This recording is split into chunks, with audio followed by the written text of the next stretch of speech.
యెహోషువ నాయకత్వంలో సుమారు 13 యుద్ధముల తర్వాత ఇశ్రాయేలీలు కనాను దేశంను స్వాధీనపరుచుకున్నారు. దానిని దేవుడు 12 గోత్రాలకు స్వాస్థ్యముగా ఇచ్చారు. వారు యాకోబుకు పుట్టిన 12 మంది కుమారుల స్వాస్థ్యము.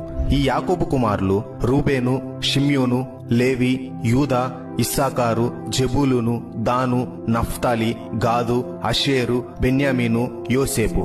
కాని ఈ యోసేపుకు బదులుగా యోసేపు కుమారులైన ఎఫ్రాయిము, మనష్యేలను గోత్రములుగా పరిగణించారు. అప్పుడు పూర్తిగా 13 గోత్రములు అవుతాయి.